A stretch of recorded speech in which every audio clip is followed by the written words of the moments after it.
Hola, ¿qué tal? Bienvenidos amigos, buenos días, ¿cómo están todos ustedes? Una vez más, el Instituto Nacional de Desarrollo Jurídico agradece su presencia al programa Más que Leyes, Educando la Conciencia. Un tema muy interesante que tenemos los lunes, queridos amigos catedráticos de INADEC, los maestros, la gente especializada, nuestro claustro profesoral está los lunes en INADEC compartiendo con ustedes precisamente para que los conozcan, para que sepan quiénes son los que dan clases aquí en este instituto, en todos sus campus. Hoy tenemos el tema realismo jurídico norteamericano. A finales del siglo XIX y ya más decididamente los albores del siglo XX, en el seno de la comunidad jurídica estadounidense, se desarrolla un movimiento que reúne diversas, reconocidas y legitimadas personalidades quienes durante ese periodo manifestaron y asentaron sus insatisfacciones con los métodos empleados y principalmente con la ideología jurídica dominante en esa época. El tema por demás interesante hoy nos lo trae, viene de la mano de nuestra querida maestra Ivonne Georgina Tovar Silva, doctora, maestra y licenciada en Derecho, todos otorgados con mención honorífica por la Facultad de Derecho de la Universidad Nacional Autónoma de México, nuestra gloriosa UNAM, Magíster en Derecho Internacional, Comercio, Inversiones y Arbitraje, impartido por las universidades de Chile y Heidelberg, aprobada con distinción máxima. Autora de la obra Teoría Jurídica Crítica Norteamericana, una introducción a la crítica legal studies. Profesora de asignatura de Historia del Derecho Mexicano en la División de Educación a Distancia de la Facultad de Derecho de la Universidad Nacional Autónoma de México y de Metodología Jurídica en la Facultad de Derecho de la Universidad Nacional Autónoma de México. Se ha desempeñado como subdirectora de apoyo legal en petrolíferos en la Dirección General de Petrolíferos de la Secretaría de Energía, analista adscrita al área corporativa y migratoria en el despacho Cantú Reus Abogados SC y como abogada dictaminadora adscrita a la unidad de amparos en la Dirección General de Servicios Legales de la Consejería Jurídica y de Servicios Legales. La doctora Ivonne Georgina Tovar Silva viene de la mano, recomendada ampliamente por nuestro queridísimo y adorado doctor José Manuel Ramírez Tobilla, que por eso está hoy con nosotros, la acompaña, la recomienda, y además también pertenece todos a INADEC. Qué orgullo tenerlos aquí. Bienvenidos, maestra. Bienvenidos. Muchas gracias, muchas gracias. Muchas gracias, maestra. Un honor estar aquí y un honor agradecer a todos ustedes, en primer lugar al Instituto Nacional de Desarrollo Jurídico por la invitación a usted, maestra, que la verdad nos honra con sus comentarios y su presencia, y desde luego al doctor José Manuel Ramírez Tobilla, que ha sido un honor tomar clase con él y escucharlo en sus distintas participaciones que ha tenido. Es un honor estar con todos ustedes. Va a ser un honor y un placer aprender de su mano un tema no tan conocido en el mundo jurídico, no todo el mundo se enfoca hacia allá. Hablar sobre el realismo jurídico norteamericano, partiendo de la premisa norteamericano porque se trata de estadounidense o norteamericano porque se trata de México, Canadá y Estados Unidos, digo, para entender, empezando desde ahí. Yo desde luego voy a dar la introducción y me gustaría, como hemos platicado con la confianza que me refiere, pues primero que nada el Instituto Nacional de Desarrollo Jurídico, que me honro ya en colaborar desde hace más de 10 años, y desde luego pues con el gusto de haberte conocido y ya estar en varias ocasiones disertando sobre tópicos de gran envergadura y sobre todo de interés, no solamente pues para los abogados o los especialistas, sino el público en general, es decir, toda la ciudadanía. Entonces, bueno, justamente a raíz de que retomamos nuestra relación profesional y académica con la maestra Ivonne Tovar, sí me permitía hacer esa atenta invitación, porque es muy interesante esta corriente filosófica denominada realismo jurídico. Y en este caso, y lo debo decir con justa dimensión y razón, hay pocos especialistas. Entonces, el realismo, su mismo nombre en la acepción etimológica lo ubica, ¿verdad? Y obviamente lo que significa jurídico. Tuvo un gran auge, como se comenta, o muy acertadamente lo hiciste mención, en Estados Unidos, y también por allá, muy lejos, es otro tipo de realismo, también el llamado realismo jurídico escandinavo. Entonces, este programa a mí me agradaría que tuviera la participación mayor la maestra Ivonne, pues para desarrollar este tema, lo puedes ver en la currícula que leíste de la maestra, pues que es una gran especialista en el tema. Así es. A raíz de que mi participación la siguiente semana vamos a hacer otro enfoque desde el punto de vista de la filosofía, de los que fue el siglo XX y ahora qué se proyecta, qué es lo que queremos proyectar los que nos consideramos pensadores, reflexivos, filósofos, racionales en el siglo XXI. ¿Qué podemos esperar o qué estamos esperando en este Así siglo? La nueva corriente de pensadores es como una clara inspiración pragmática. ¿Es por ahí? Así es, sí, efectivamente, como bien lo señalaba el doctor José Manuel, esta corriente nos va a permitir llegar a conocer qué es lo que viene en el siglo XX, final del siglo XX y principios del siglo XXI en materia de teoría jurídica contemporánea. Pero un buen parteaguas es justamente el realismo jurídico norteamericano. Entonces, efectivamente, como bien lo mencionabas, para entender el realismo jurídico norteamericano tenemos que situarnos en tenemos que contextualizar primero el pensamiento jurídico norteamericano existente a finales del siglo XIX y principios del XX y la situación política y económica por la que atravesaba Estados Unidos a principios del siglo XX. Entonces, si nos remontamos a cómo se estudiaba el derecho en Estados Unidos en el siglo XIX, pues era básicamente basado en las aportaciones de Christopher Langdon, basado en un método de casos, método deductivo, donde prácticamente el derecho era racional. Es decir, todas las respuestas se podían tomar desde un punto de vista deductivo y siempre el derecho tenía una respuesta correcta. ¿Qué sucede? Viene la irrupción de los pragmatistas, ¿no? Con John Dewey, ¿no? Y William James, ¿no? Entre otros, y te dicen, bueno, hay que optar un poquito más por el pragmatismo. Esas ideas empiezan a germinar desde el ámbito filosófico. Pero cuando permean en el ámbito jurídico, lo encontramos un poco después de la Gran Depresión, 1929, que bueno, vemos que estaba en crisis Estados Unidos, la economía estaba muy mal, se empiezan a levantar movimientos sociales, reclamando un poco de justicia social. Entonces, eso lleva a la implementación de lo que es el New Deal por parte del presidente Roosevelt. ¿Qué buscamos en el New Deal? El New Deal fue un programa implementado de 1933 a 1938, donde básicamente se buscaba sostener a las capas más desfavorecidas de la sociedad y también impulsar la economía, ¿no? Para eso trataba de reformar los bancos, reformar el sistema económico, y entonces esas cuestiones se gesta, esas cuestiones te permiten que se gesta un interés por tener una justicia social.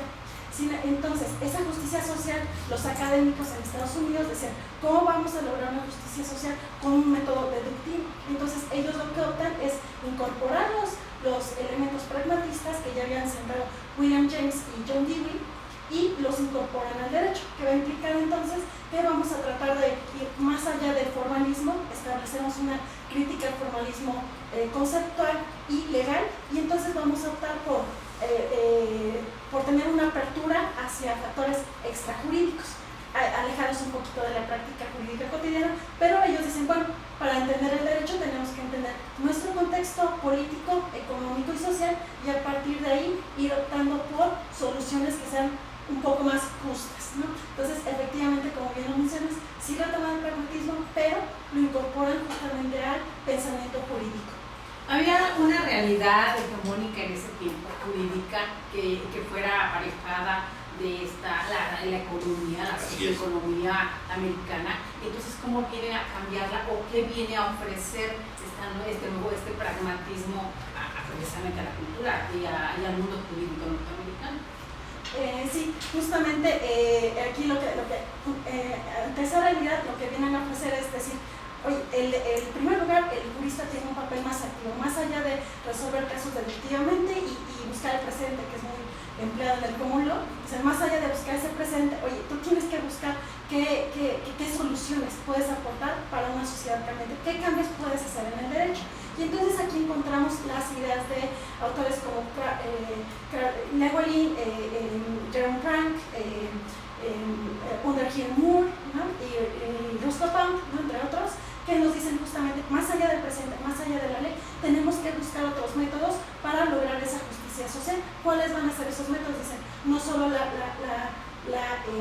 lógica, ¿no? como lo manejaba Oliver Wendell Holmes, que decía, el derecho no se desarrolla tan solo por la lógica, sino por la experiencia, que va a implicar esta experiencia, considerar factores extrajurídicos. Entonces, a partir de ahí, lo que van a ofrecer es de que el derecho no se agota simplemente con un método deductivo, con la simple letra de la ley o el presente, sino que tenemos que estar buscando esas ideas sociales que queremos incorporar en el derecho.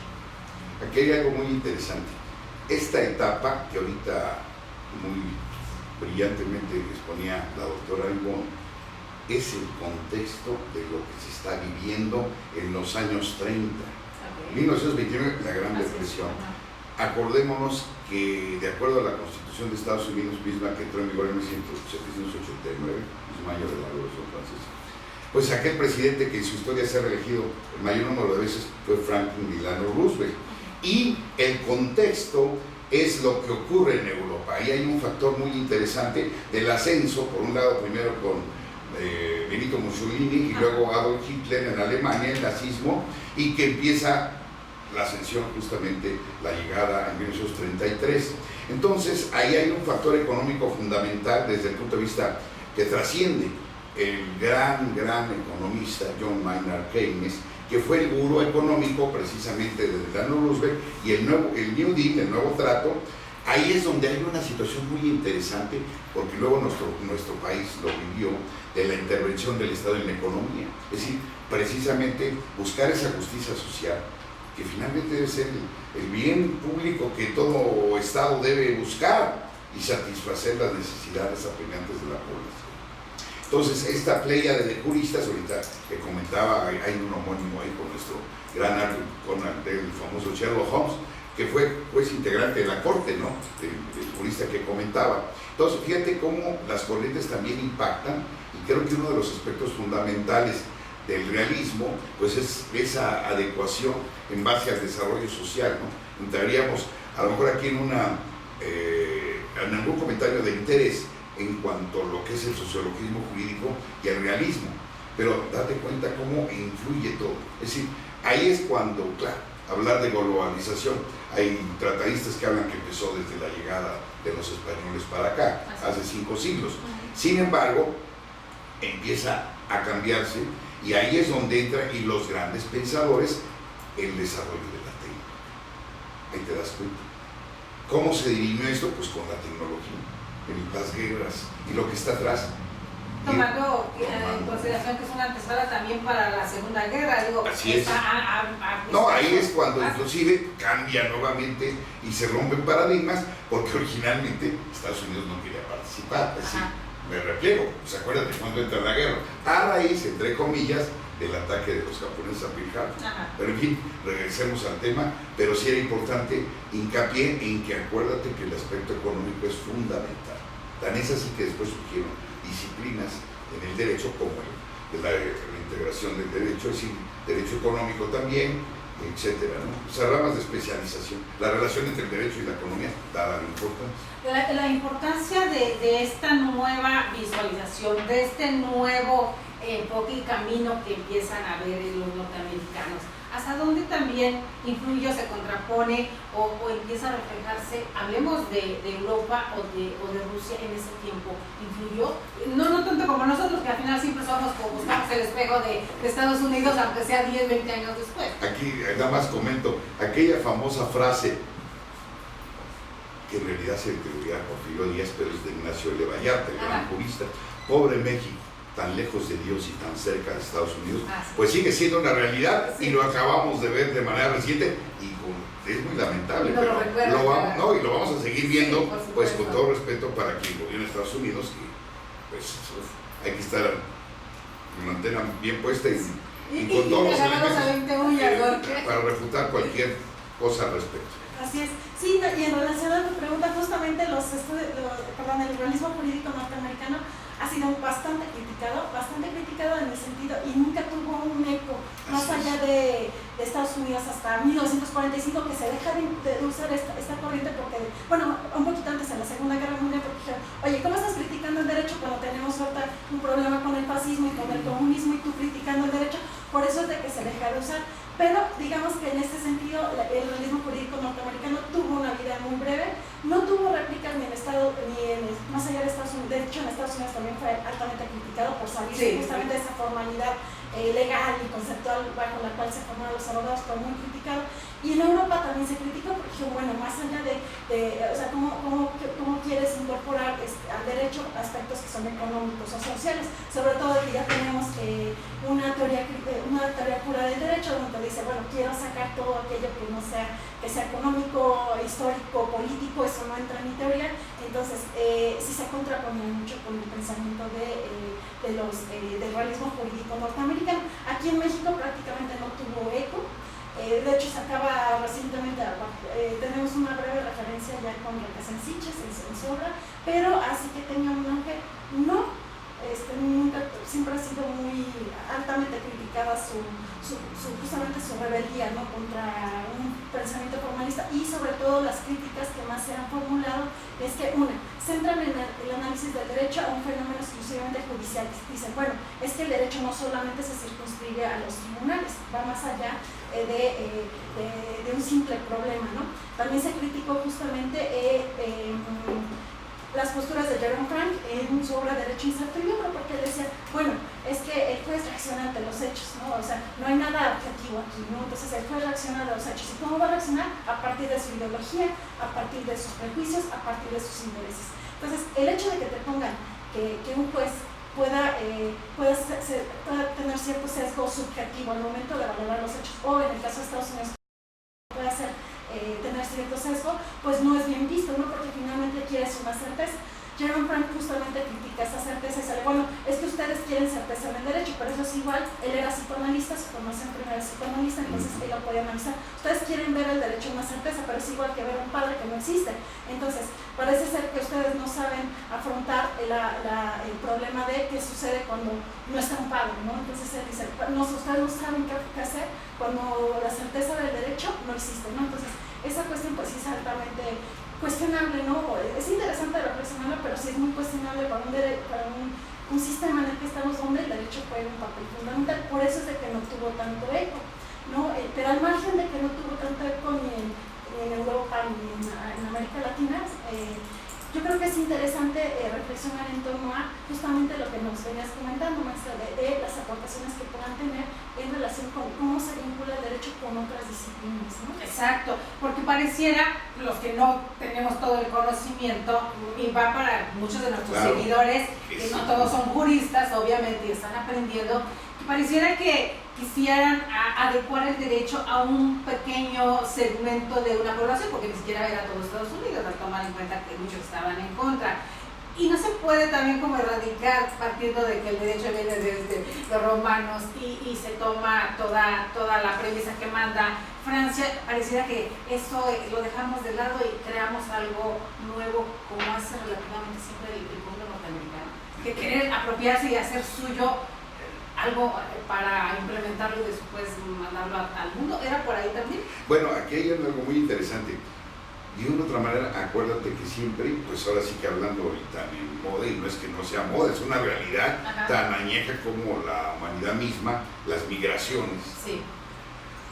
Pues cómo se constituye ese país que en realidad tiene menos de 300 años, esa es la gran verdad. Pues sí, se independiza, ustedes recuerdan, en 1776, y si ustedes revisan el texto de la Constitución de Estados Unidos, bueno, debemos de reconocer que quienes participaron en la creación de ese país fueron gente muy talentosa. Realmente, si se analiza cada una de las biografías de Madison, de Franklin, de Jefferson, de Washington, y la lista es interminable, pues caray, es una gente que tuvo una gran visión. Pero como todo, bueno, ojalá que todos tuviéramos siempre, pero por eso pensar en que la acción del hombre siempre será uniforme, paralela y positiva, no es así. Entonces van habiendo cambios a lo largo de las adecuaciones. Tan es así que se van formando después lo que se conoce, lo comentaste ahorita, las familias jurídicas, partiendo como base, en el caso de Roma, que finalmente, acuérdense, Roma en su momento ahí sí que duró más de 1000 años, y conquista, en el caso de Inglaterra, bueno, pues el muro de Adriano nomás hay que ver, y se los llevaban, pues, llevaban de niños, los llamados sajones, en un momento dado, y por el otro lado, aquellos que consideraban bárbaros, muchos otros pueblos, y de una otra manera, ahorita no es el tema, sería para otra ocasión hablar de la historia del derecho, que también la digo, el derecho mexicano, pero en este caso en general, y del derecho romano. Bueno, se crea una figura que se conoce como el common law, que después lo adecua, aunque hay grandes diferencias con Inglaterra, por ejemplo, o a otros países del norte, y en el caso de nuestro país, a guisa de ejemplo, pertenecemos al civil law. Bueno, pero ahí va un comentario, y esto es reciente. Nuestra Constitución en su momento decía, bueno, todos somos kelsenianos y todos somos positivistas. La reforma del 10 de junio de 2011, ahora somos más de un naturalista, derechos humanos y las garantías, por una parte. Sí. Y por la otra, para terminar ahorita mi participación, pero no terminar, sino cederle la palabra a la maestra, pues, ¿qué tal la teoría del caso, que es un modelo norteamericano, y que como tal es una verdadera estrategia retórica, con muchas diferencias? Esto es muy importante lo que voy a decir, porque ahí entra el factor, y este es donde tenemos que pensar, la psique, la personalidad del ser, aspectos psicológicos. Y en el caso, ¿quién determina en Estados Unidos en un proceso criminal si alguien es guilty o no guilty, culpable o no culpable? Pues es el jurado. En nuestro caso, pues ya hay una teoría del caso, tiene que la presunción de inocencia, etcétera, pero acá finalmente no hay jurado, aunque luego hace como si no se llamado jurado popular. Pero hay una gran diferencia, sin embargo, pertenecemos a un sistema y estamos medio con el otro. Y ahorita todavía no se han visto los resultados, porque apenas pues vamos cumpliendo 11 años. Y recordemos que hubieron muchos estados que, como fue gradual en los transitorios de la reforma, así se estipuló, pues tenemos poco tiempo y habrá en su momento que hacer una valoración adecuada, ¿no?, de cómo está funcionando ese sistema. Entonces, eso es muy importante. Son sistemas jurídicos, sistemas económicos, sistemas políticos, sistemas financieros. Entonces, la acepción de la palabra hay que analizarla en su justa y debida dimensión. La teoría del caso o el método del caso y también derecho comparado, ¿hasta dónde va influyendo en todos los países? Porque obviamente las sentencias y demás jurisprudencia que se hace en Estados Unidos puede influir en un país, pero hablaba de esta forma de pensamiento que es muy diferente entre países, hablemos solamente de América, ya subimos a Europa. ¿Hay cómo influye o hasta dónde pega el realismo jurídico norteamericano en Latinoamérica o en toda América? Bueno, aquí en el ámbito de derecho comparado sí hay muchas cosas donde tendríamos que ver hasta qué punto permea, ¿no? Y qué tanto el propio sistema jurídico mexicano puede ser receptivo, no un sistema jurídico totalmente distinto, ¿no? Entonces digamos que en cuanto al comparado sí siempre está el problema, ¿no? Porque siempre hay soluciones que son exactamente idóneas para un país y una época determinada y que no necesariamente se aplican, ¿no? Ponían el ejemplo, ¿no? No es lo mismo que una jovencita use un shortcito, una faldita, a que una persona ya mayor la use, ¿no? Entonces lo aplican así mucho. Exactamente, ¿no? Entonces lo aplican mucho al derecho, perdón la comparación, pero lo aplican mucho al derecho comparado. Entonces, en este punto, donde podremos ver que y cómo lo vinculo con el realismo jurídico norteamericano es de que al margen de los dos sistemas jurídicos totalmente distintos, si vemos el esqueleto, una parte significativa es ver, cómo afrontar esa subjetividad existente entre los operadores jurídicos, ¿no? Ellos se centran en el juez, pero ¿hasta qué punto también lo podemos llevar hasta qué punto pueden ser subjetivos alguien que trabaja en la administración pública, un legislador, ¿no? O sensibilizarlos más a que el derecho no es del todo objetivo como creíamos, ¿no? Sino que hay cierta subjetividad, ¿no? Y eso, tanto en el sistema anglosajón como en el mexicano o en cualquier país latino, lo podemos ver. Dos, también yo creo que una parte significativa es ver la educación jurídica, ¿no? ¿Qué rol está jugando la educación jurídica? ¿Hasta qué punto tenemos sistemas jurídicos distintos? Pero ¿hasta qué punto estamos marcando nada más una idealización del derecho, ¿no? Que cuando uno sale a la práctica te topas con un mundo totalmente distinto a lo que estaba en los libros, ¿no? Entonces, en ese punto yo sí vería como dos aspectos, ¿no? Uno, sensibilizarnos en torno a la subjetividad que pueden tener los operadores jurídicos. ¿Cómo le vamos a hacer frente? Porque ya lo tenemos. Entonces, ¿cómo le hacemos frente? ¿Qué podemos hacer? Y en segundo lugar, justamente revalorar la educación jurídica, más allá de esos ideales, hasta qué punto podemos como que acercar al estudiante a esa realidad, ¿no? Entonces, ahí es donde yo vería que al margen de tener los sistemas jurídicos distintos, bueno, podemos ver cierta influencia, ¿no? O ciertas aportaciones que nos puede dar esta corriente.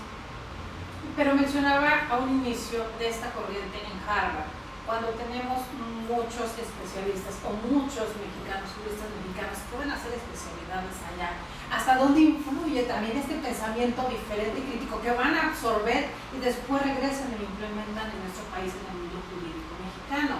¿Hasta dónde influye también esto?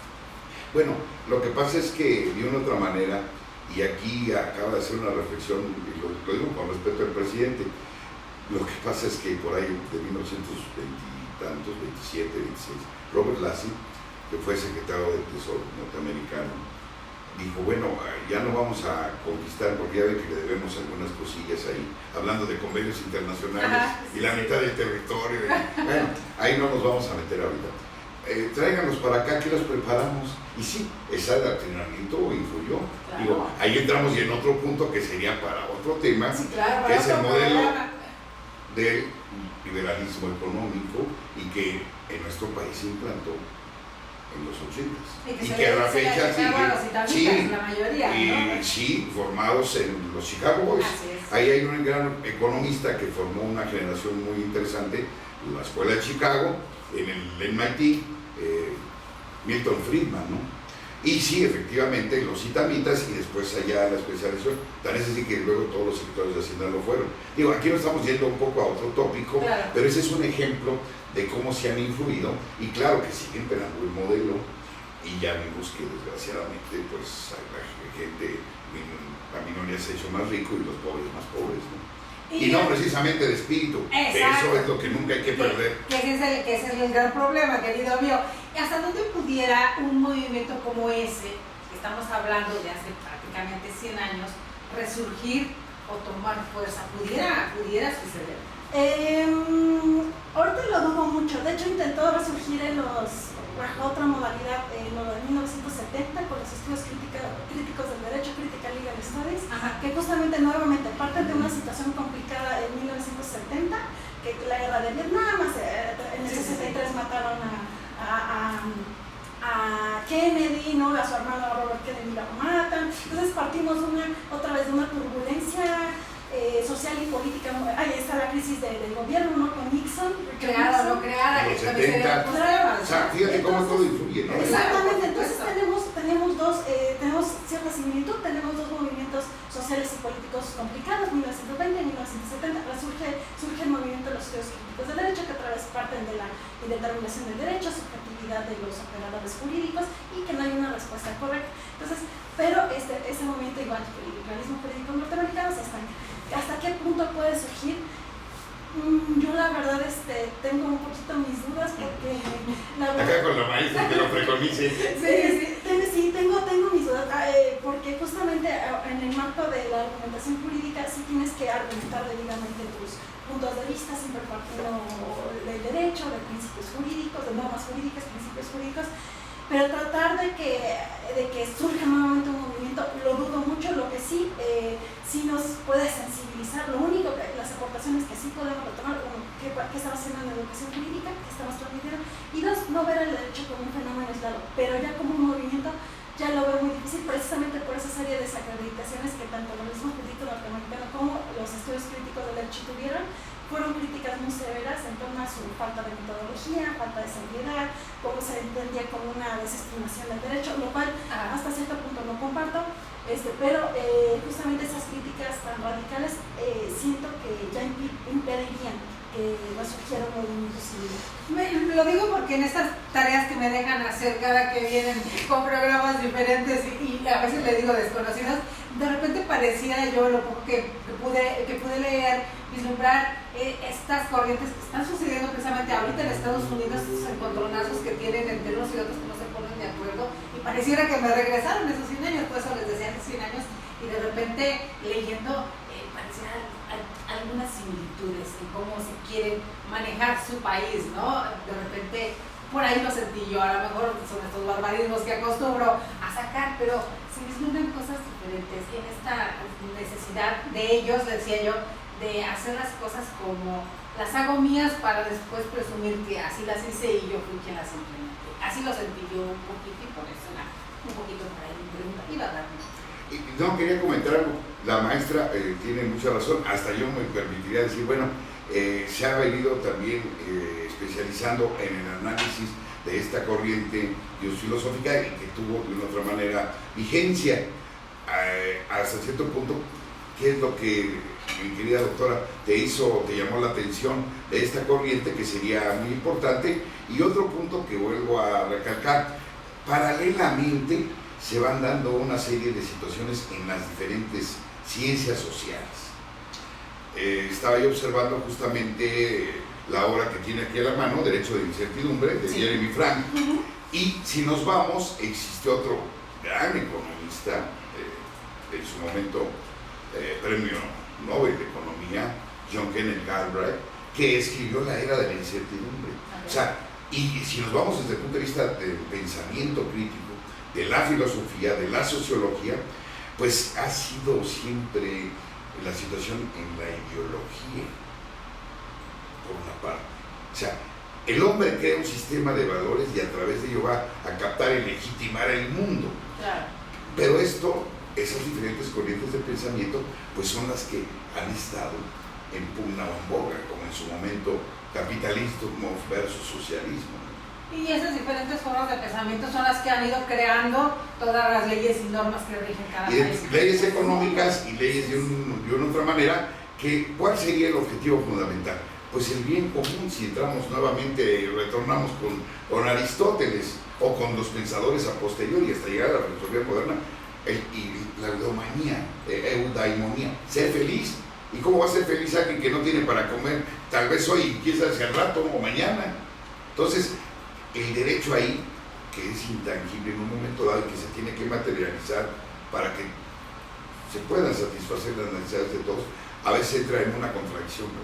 Así es, y como bien decía el doctor José Manuel, aquí la cuestión ideológica sí es muy marcada, ¿no? Tanto en el realismo jurídico norteamericano y cómo te va marcando cómo tienes que pensar el derecho. Y otro punto importante que mencionó el doctor, justamente se refleja en ese interés de lograr el bien común. El problema, ¿cómo logras ese bien común? Porque los mismos realistas jurídicos norteamericanos, en ese pragmatismo y en esa idea particular que tenían de su filosofía y del derecho, dicen, bueno, es que todos los valores son subjetivos, o sea, son subjetivos, nunca hay una idea clara de qué entendemos por justicia social. Entre ellos mismos tenían dudas, ¿no?, de cómo iban a... ¿Qué representan las palabras para cada grupo? Exactamente, ¿no? Es un problema que tiene desde el lenguaje, el significado, desde el lenguaje, formación, e incluso hacen la crítica a los padres, otro tema que lo comentaba el doctor José Manuel, hacen la crítica a los padres fundadores de Estados Unidos, ¿no?, de la Constitución, porque dicen, bueno, finalmente, ¿hasta qué punto nos vemos reflejados? Porque era gente propietaria, tenía un nivel socioeconómico alto, que la mayoría de la población que en ese momento estaba enfrentando la crisis de 1929 no tenía, ¿no? Entonces justamente por ahí este tipo de movimientos nos reflejan nuevamente una idea, ¿no? Una idea de cómo es de que tenemos que pensar el derecho, cómo a partir de nuestras circunstancias históricas particulares tenemos que tener una nueva visión en torno al derecho, ¿no?, que justamente venga a satisfacer ese anhelo, ¿no?, de bien común o de justicia social. Era como en contra del formalismo que existía en ese tiempo. Así es. Justamente estaban cuestionando la posición conservadora de la entonces Suprema Corte de Estados Unidos. Entonces es una crítica al status quo. ¿Qué tal? Probablemente ahí, es que no está funcionando, no está operando adecuadamente, pues nosotros consideramos que esta es la mejor forma mediante este sistema de que opere y haya óptimos resultados. Pero entonces nos vamos dando cuenta cómo finalmente se va aportando, se van creando diferentes corrientes de pensamiento, el pensamiento filosófico, etc. Sin embargo, entran luego están en vigor y finalmente pasa un tiempo y resulta que ya no, ¿verdad? Entonces, ese es uno de los grandes retos. ¿Cómo se va desvaneciendo este movimiento, por llamarlo de alguna manera? Sí, este movimiento se empezó a desvanecer al principio de la Segunda Guerra Mundial, justamente porque decían, bueno, ¿cómo dices que el derecho tiene un cierto rango de incertidumbre, ¿no? ¿Cómo dices que el juzgador reacciona ante los hechos en función de su ideología, de sus motivaciones? Y también te centras mucho en la decisión judicial, sino el derecho no solo es decisión judicial. Entonces prácticamente dijeron, bueno, si permitimos que sigan hablando de incertidumbre jurídica y de indeterminación del derecho, ¿qué va a pasar? Esas ideologías que están manejando van a permear los fascistas y los comunistas. Entonces prácticamente, ahorita nosotros en plena Segunda Guerra Mundial, claro, nos vas a desestabilizar. Ahorita lo que tenemos que hacer como nación es unirnos, ¿no? Y para eso tenemos que reforzar justamente los valores de Estados Unidos, la historia, ¿no? Revalorar la historia. Entonces justamente por eso se empieza a desvanecer el realismo jurídico norteamericano, y también se vinculan, hay otros autores que te manejan que Hart mismo hace una crítica al realismo jurídico, y entonces los escépticos de las reglas, y entonces implementan el nuevo modelo con su concepto de derecho. Entonces prácticamente eso hizo que se fuera dejando de lado el realismo jurídico norteamericano.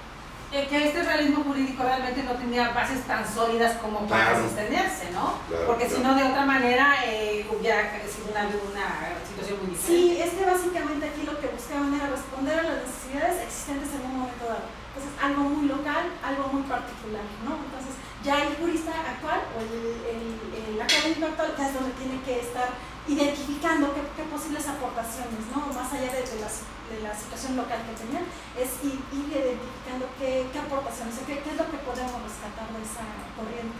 Por eso nos decía el doctor al inicio, que era para ver lo que sucedía en el siglo XX, pero también vislumbrar y prever lo que iba a suceder en el siglo XXI. ¿Cómo puede influir? Porque el derecho no se crea solamente para determinado tiempo, determinado número de años. Aquí precisamente hay un fenómeno, que es lo que se muestra, ¿no? Etimológicamente.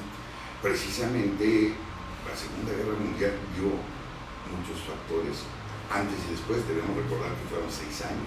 Que se inicia el 39 de septiembre con la invasión a Polonia de Alemania, y que finaliza, bueno, primero con el suicidio, luego con triste, lamentable agosto, septiembre, Hiroshima y Nagasaki, ¿no? La bomba atómica en Japón. Ahí es cuando inclusive surgen otras corrientes, la llamada nueva teoría de la religión jurídica, o dice, bueno, ¿qué nos pasó? ¿Qué nos ha estado pasando? Pues perdón, pero las leyes de Nuremberg, el Führer era la ley y se cumplía con el mandato expreso. Y hubieron reconocidos juristas, con todo el respeto, probablemente el más grande del siglo XX, Carl Schmitt, pues que comulgaba con el nazismo, o Eric Gold, y bueno, la lista es interminable, que será tema de otro. Pero esto empezó a crearse una serie de nuevas teorías. Ahorita la doctora comentaba, Herbert Lionel Hart, que le preguntaba, bueno, usted es naturalista, ¿verdad? Posible, soy Hart, y otros posteriores, Work y John Rawls en Estados Unidos, ¿no? Que lamentablemente fallecieron relativamente poco. Pero ¿qué quiere decir? Que también el punto de partida es que el derecho va evolucionando conforme va evolucionando la sociedad. Pero lo que no hay que soslayar, ojo con esto, es que va aparejado con los sistemas políticos y los sistemas económicos. Y en ese vaivén, las fuerzas tratan. Y entonces ya se analiza, bueno, ahora es esto. Por eso es que ahora, en lo que creo que, y más adelante volvemos también, si me lo permites, querida maestra, invitar a la maestra, vamos a vislumbrar qué hay, porque en el siglo XXI todavía estamos con todo lo que es el siglo XX. Yo, en el aspecto que lo soy, que vamos a tratar la próxima, pues qué hay ahorita de aportación. Bueno, hay aportaciones, pero nadie de 19 años, suponiendo que hubiera sido en el 2000, pues ha hecho una aportación de tal relevancia. Por eso, aquí hago hincapié otra vez en Noah Yuval Harari, en sus obras, y la última es 21 lecciones para el siglo XXI, en cuanto a pensador, historiador, pero es que hay un análisis muy interesante, ya lo había platicado, con antelación. Entonces, ahí estamos, ¿eh? Lo importante aquí es que sigamos aportando todos y trabajando, ¿no? Que finalmente esa es una labor que nunca se termina, ¿no? En todos lados. Nos dicen que era una crítica a las bases argumentales de la ciencia decimonónica. ¿Qué significa con eso? ¿Qué es lo que nos pretende decir? Se proyectó la maestra. Sí, justamente aquí, es decir, un cuestionamiento a la racionalidad, ¿no? Bajo la cual se estaba manejando toda la ciencia, ¿no? Particularmente la ciencia jurídica, decir, oye, la racionalidad no es el único método y no nos está aportando soluciones porque tenemos un problema determinado a principios del siglo XX y no lo solucionó la racionalidad. Entonces, es decir, tu racionalidad, pues sí es muy importante, pero hay otros modelos. Ellos optan justamente por el empirismo, dicen hay más respuestas de que una sola que nos pretende imponer la racionalidad, y por justamente lo que tocabas al principio, el pragmatismo, ¿no? De justamente cómo se emplea, cómo ver al derecho dentro de una época determinada y qué papel juega el lenguaje. Y junto con esto es ver también que la subjetividad, que las reglas jurídicas y los precedentes de Estados Unidos no tienen la verdad absoluta, no tienen la última palabra, ¿no? La última palabra siempre junto con eso dicen, sí son importantes, estamos en un ámbito jurídico, sí son importantes considerarlas, pero no te olvides del polo subjetivo, no te olvides de cómo están formados tus jueces, cómo están formados tus abogados, ¿no? Y cómo puedes argumentar a través de los hechos, ¿no? Porque siempre nos estamos centrando en la norma jurídica. No, también puedes justamente argumentar con base en los hechos, como dice Gerald Fay, y con base en los hechos también tú puedes llegar a convencer, ¿no? Entonces, esa es la crítica que en ese momento está dando justamente contra el racionalismo y contra la idea de que los valores universales siempre van a tener una respuesta correcta. Ellos dicen que siempre están sujetos a múltiples interpretaciones, y lo que dice Cardoso, otro representante, es de que también puedes emplear junto con la lógica, no sé, el método sociológico histórico, ¿no? Que te da un panorama más amplio del fenómeno jurídico y por tanto de cómo piensas al derecho. Entonces básicamente las críticas se centran en esos dos puntos, ¿no? Nos decía sobre esta verdad única, que es lo que venimos diciendo, que siempre ha querido tener el pueblo norteamericano. Pero al ser una nación tan joven, hablamos de hace 100 años, una nación tan joven, ¿hasta dónde influye las raíces que traían? ¿De dónde más? ¿De Inglaterra o de dónde traían esta raíz? Bueno, lo que ocurre es que, dada su manera de pensar y de actuar, acuérdense que ahí prácticamente, que es un país de migrantes. Ajá. Sin embargo, ¿qué ocurrió con quienes eran oriundos de esos territorios? Así es. Amén de también nuestros ancestros, en cuanto a lo que refería. Hablando de medio territorio que eran. Y demás, ¿no? Sí. Pero, ¿qué ocurre? Que finalmente la propia Constitución lo dice. Y esa famosa frase en Go We Trust, que además se menciona, ¿no?, en los antecedentes relativos a, pues se consideraron también como pueblo elegido, ¿no? Y aunque atribuido a James Morgan, que en realidad fue de alguien anterior, América para los americanos, pero una vez que viene dándose el acomodo, el siglo XIX, es el siglo XX quien le da la posibilidad ya de estar casi en primera línea las guerras, la Primera Guerra Mundial, y donde se define ya el poderío, la Segunda Guerra Mundial. Tan es así que pues aquí no hubo la guerra, fue en Europa. Claro. Y en Asia y todo lo demás. Lo que quiero decir con ello es que ahí es donde se define ya el poderío, y que surge después, a ese es otro aspecto también de los sistemas económicos, la bipolaridad entre la extinta URSS y Estados Unidos. Y cuando cae finalmente con todo aquello que se ha comentado del modelo neoliberal, donde participa un presidente que había sido actor, Ronald Reagan, y la llamada Dama de Hierro, Margaret Thatcher, y voy a comentar algo, quien influyó mucho para ese aspecto, y hubo apoyo, Juan Pablo II. Una vez que cae, aunque a muchos no les gusta, bueno, pero es una realidad. Exacto. Y empezó, bueno, pues con Polonia, ¿no? Acuérdense del lenguaje y demás. Una vez que viví en 89 la caída, pues entonces ahora sí les voy. Ahora las cosas ahorita en la actualidad, que es para otro programa, se están poniendo muy buenas a nivel internacional, entre sobre todo China y Estados Unidos. Así es. Entonces entra, por un lado, el ámbito del derecho comparado de lo que se vea, pero ahí el ámbito del derecho internacional y política internacional, pues es lo que está ahorita en presencia. Y puede tener grandes juristas en Estados Unidos, para tener como representante a alguien tan belicoso, ¿en qué le beneficia? Perdón, pero es que hablaba de esta pelea que se vislumbra entre China y Estados Unidos. Hay una guerra comercial ya latente. Declaradísima. Sí. Con lo que le hace a Huawei es un golpe. Y nosotros siempre vamos a estar al lado de que finalmente a la defensiva, y no hay más. Acuérdense también, Estados Unidos Y no debería haber lo más. tiene.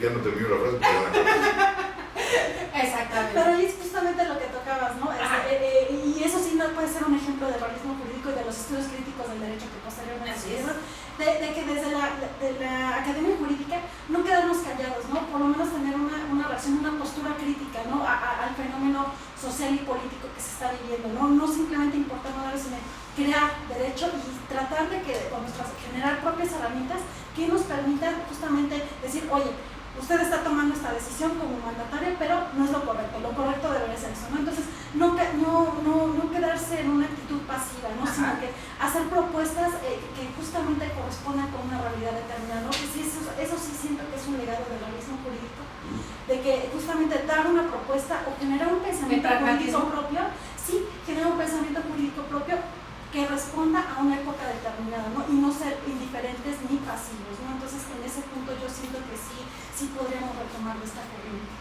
el ejemplo más palpable es lo que acaba de ocurrir, cuando el presidente de Estados Unidos comenta, tuiteando, hablando por aguas también con el aspecto de los aranceles, el 5%, bueno, pues aquí un ejemplo real de derecho internacional, de política internacional, de cuestión migratoria, y que independientemente que está pendiente del TEMEX, antes NAFTA por sus siglas en inglés, la ratificación respectiva, pues tienen que celebrar un acuerdo, pues ahí está siempre presente el derecho. Así o sea, es. lo dialogamos, lo decimos, pero todo se formaliza. Papelito habla, ahora sí que hablando coloquialmente. Ahora, una vez que se dio, pues ratificación de acuerdo a las facultades del Senado, ¿no? Por eso acaba de comparecer el secretario de Relaciones Internacionales. Y eso es algo muy delicado, porque a veces son situaciones, los que tuvimos oportunidad de participar también en aspectos de migración, en mi caso que estoy en el Instituto Nacional de Migración, programa paisano, etcétera, son cosas muy delicadas, por un lado, pero por el otro, vuelvo a insistir, el aspecto económico. Ahora, nosotros requerimos de ellos como ellos de nosotros. Por supuesto. Nada más, dos cosas. A ver, es para ellos una religión, independientemente su fútbol americano, y es el consumo que, bueno, las cantidades, ni creo que en cifras se puede, del aguacate. ¿Y de dónde va el aguacate? ¿Estados Unidos? Así es. Pues creo que de acá, ¿verdad? Pues creo que ahorita acaban de mandar muchísimo más a Japón y hay... Pues es que tenemos que diversificarnos. Exacto. Y buscar nuevos mercados, claro. No, es muy sencillo en el diálogo y en la palabra decirlo. Claro. El punto de partida es que todo lo que está atrás, y claro, me preocupa hasta cierto punto, porque ya analistas de mucha envergadura han venido comentando pues del regreso de la ultraderecha, como se ha venido dando, y del fascismo y demás, y bueno, perdón, pero está demostrado que no nos quiere el actual presidente. Esa es una realidad. Entonces, bueno, política, quiere reelegirse y ese argumento lo está manejando, porque no va a quedar en lo que acaba de pasar, vendrá otra vez que se le ocurre en breve. Y frente a esa política justamente es considerar hasta qué punto el derecho puede poner un límite, ¿no? A justamente esas pretensiones, ¿no? Porque finalmente tiene una serie de principios a nivel internacional, independientemente que diga, no, esta es mi voluntad, pero también tiene principios que debe de respetar a nivel internacional, incluso en el marco del comercio internacional tiene que respetar determinados principios, ¿no? Entonces, estas coyunturas políticas son justamente, pueden ser un caldo de cultivo importante para que el jurista pueda decir, oye, el papel de derecho es este, y usted no puede hacer esto por estas cuestiones, ¿no? Entonces, revalorar el papel del derecho como un límite, no a cuestiones o a pretensiones políticas que no puedan tener cierto sustento, ¿no? Y no solamente irnos por estas cuestiones mediáticas que manejan. Por eso mi pregunta al inicio era esa. Hablamos de realismo jurídico norteamericano como Estados Unidos o como Canadá, Estados Unidos, México. Porque hemos estado hablando todo este tiempo, casi una hora ya, sobre lo que sucede en México y Estados Unidos. Hablaba el doctor ahorita del TECMEC, que perfectamente nos influye también a nosotros. ¿Hasta dónde todo eso también, qué parte le tocó a Canadá o no tuvo nada que ver y eso no influye acá a nosotros? ¿Qué pasa? No, prácticamente fue un movimiento de Estados Unidos, muy local, de hecho nada más al norte de Estados Unidos, es donde se centran las principales universidades. Entonces es un movimiento muy local de Estados Unidos, prácticamente no le toca ni siquiera nada a Canadá, porque dicen, bueno, el problema de la Gran Depresión es de ustedes, no de nosotros.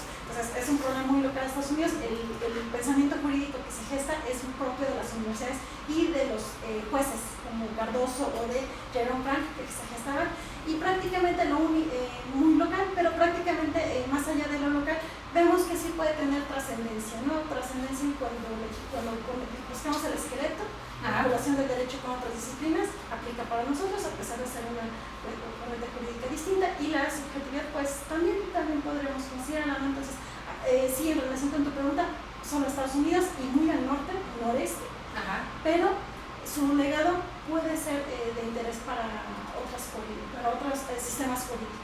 Y entonces, ¿cuál es la importancia? Si ya tiene más de 100 años, ¿cuál es la importancia de este realismo para entenderlo o para estudiarlo en el mundo jurídico que nos toca vivir ahorita? Yo apuntaría en primer lugar gestar un pensamiento jurídico propio, idóneo para solucionar un problema determinado en una época determinada, ¿no? Es decir, no copio corriente, sino genero pensamiento jurídico propio. Ese sería el primero, ¿no? Que es la tarea del derecho ante determinada coyuntura política o económica. Segundo, valorar el papel que tiene el derecho en relación con otras disciplinas, ¿no? Con política, economía, sociología, ¿no? Que el derecho no es un ente aislado, filosofía exactamente, y historia, ¿no? Que ver que el derecho es un ente complejo y que aislar el fenómeno jurídico a solo normas no te da tanta riqueza como sí te la da si vinculas todas esas normas, ¿no? Entonces esa sería una segunda aportación a casi 100 años después del realismo jurídico. La tercera es ver cómo si bien no tan de manera tan radical, pero sí el aspecto subjetivo sí puede incidir en el derecho, ¿no? ¿Cuáles son las ideas que tienen nuestros jueces? Pero también agregaríamos el legislador, la administración pública, el presidente, ¿no? Hacerlo extensivo. ¿Cuáles son esas ideas que influyen al momento de aplicar el derecho, ¿no? O crear el derecho? Otra aportación que diría es justamente reconocer qué intereses hay en la sociedad, ¿no? En este punto Roscoe Pound ha dicho, bueno, el derecho no crea los intereses, estos se dan de manera política y económica, pero lo que tiene que hacer el derecho es ver cómo y por qué voy a incorporar determinados intereses a la norma jurídica, ¿no? Entonces valorar nuevamente qué intereses hay en la sociedad. Y un quinto aspecto que retomaría hace casi 100 años es la cuestión de la educación jurídica. ¿Qué tanto qué se está enseñando, ¿no? Hasta qué punto estamos dando una visión real del derecho o hasta qué punto estamos simplemente cerrados en una formación decimonótica, ¿no? Entonces es básicamente idear nuevas formas para enseñar el derecho y que puedan justamente vincularlo con el primer punto, responder a las necesidades que se gestan en un momento dado. Entonces, a pesar de ser una corriente gestada en Estados Unidos, muy local, sí podemos extraer algunas lecciones. El espíritu de este trabajo entonces resultaría, para entenderlo coloquialmente, como el error que no se pudiera repetir, observarlo y analizarlo para decir, bueno, no funcionó por esto, como ejemplo, como buen ejemplo, como mal ejemplo de algo que no se debiera haber implementado o querido hacer en ese momento. Lo que ocurre es que no solamente en esta corriente de pensamiento y es filosófica, ha pasado con el naturalismo, con el positivismo, lo que estábamos comentando, que se dio, por ejemplo, en la Alemania nazi. Entonces, de una u otra manera, no solamente en el caso de la máxima casa de estudios, sino las diferentes instituciones académicas, como antecedentes se analiza el realismo jurídico. Por eso es la importancia de analizar aspectos y tomar, si todo es perfectible. Y como dicen los americanos, nobody is perfect, nada es perfecto. En ese tenor, antecedentes tendientes a lo que comentábamos, bueno, ahí hubo una crítica terrible, bueno, pues ¿cómo? Positivistas, pues ahí estaba. Si finalmente las leyes de Nuremberg, donde fue después el proceso, que además ahí es otro tema, que tuvieron que erigirse en legislar y crear algo que no existía para ser juzgados, pues obviamente, claro, también por los países vencedores, pues qué había pasado con ello. Entonces, todo esto nos sirve de elementos, porque acuérdense, no es tan sencillo ni crear algo, y también hay elementos que se toman para poder ir perfeccionando las cosas. Sin embargo, ¿qué ocurre? Que a veces en el mundo real las cosas no suceden como que se pretende, pero no nada más es dejarlo en el papel, sino hay que llevarlo a la práctica, y a lo mejor a veces no funciona óptimamente como que se deseaba, ¿no? Sí, justamente es ir aterrizando, ¿no? Sí. Hasta qué punto tenemos una realidad y hasta qué punto nuestra teoría está hasta allá, pero no responde a las necesidades de una sociedad, ¿no? Entonces es justamente acortar la brecha, ¿no? Aprovechar estas fallas, por decirlo así, entre comillas, de todas estas corrientes del pensamiento y ver hasta qué ha estado fallando y hasta qué punto el derecho ya tiene que empezar o tiene que seguir respondiendo a las necesidades de una sociedad en particular. Bueno, ya como corolario, pues agradecer nuevamente la atenta invitación, ser muy satisfecho de estar representando al Instituto Nacional de Desarrollo Jurídico y desde luego acá con la maestra que amablemente, la doctora Ivonne Tobar, que aceptó la invitación, y seguir en la medida de lo posible pues aportando, y también aprendemos, y día con día el estudio es intenso, hay que seguir permanentemente. La recomendación pues no solamente a nosotros sino cualquier disciplina, aunque no la tenga, de pretender actualizarse día con día, no hay más. Eso es de siempre, es como en el amor, no, todo o nada, no hay medias tintas, o se lee o no se lee, o se sabe o no se sabe. Y dejo nada más en el tintero, si no sucede otra cosa, aquí nos vamos a ver el próximo lunes, y en ese tenor, en los aspectos del análisis filosófico, ahora sí, de lo que fueron los principales corrientes de pensamiento en el siglo XX y lo que podamos ir empezando a vislumbrar del siglo XX. ¿Qué podemos retomar del siglo XX para ir creciendo en el siglo XXI? El programa va a estar excelente. Pero antes de cerrar, querida maestra, ¿esta escuela realista desaparece por completo en Estados Unidos o hay vestigios por ahí? No, ya desaparece por completo, intentan retomar los estudios críticos del derecho, pero no, ellos mismos dicen no somos pluralistas, simplemente adaptamos algunas ideas como la determinación del derecho y la subjetividad del juzgador, pero realmente también ellos mismos reconocen Duncan Kennedy en estudios críticos del derecho, dice prácticamente en los 90s esa corriente ya desaparece, ¿no?